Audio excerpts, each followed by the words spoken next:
महसूस नहीं करोगे तो एक दिन यही दर्द तुम्हें भी सहना पड़ेगा। ये मत समझ लेना कि जो मुझ पे गुजरी है वो तुम पे गुजरने वाली नहीं है।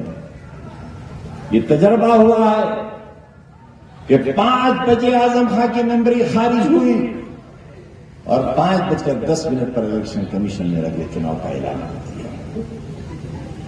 8 बजे तक विधानसभा के स्पीकर ने उस सीट को वैकेंट दिखा दिया और विधानसभा 37 के बजाय घबराहट में विधानसभा 38 का ऐलान कर दिया और अगली सुबह इलेक्शन कमीशन ने चुनाव की तारीख की घोषणा कर दी।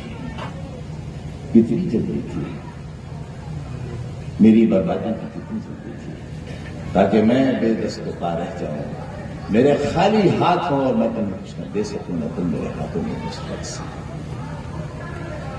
मैं कहां से लाया था?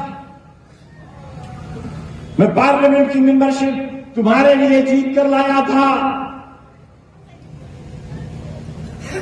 2 सरकारें थी तुम्हारे खिलाफ, एक ताकत और शख्सियत थी तुम्हारे खिलाफ, उससे जीत कर लाया। और आपके बीच में आकर के कह रहे हैं कि उनके साथ अन्याय हुआ है। मुझे लगता है इससे ज्यादा गुमराह करने वाला दूसरा वक्तव्य हो ही नहीं सकता। व्यक्ति के कारनामे उसको उसके कार्यों की सजा देती है। जिसने जो किया होगा वह फल भी भोगेगा। मामले न्यायालय में है, मेरिट के आधार पर न्यायालय निर्णय ले रही है, तो उसमें सरकार और पार्टी को दोषारोपण करने का कोई मतलब नहीं होता है।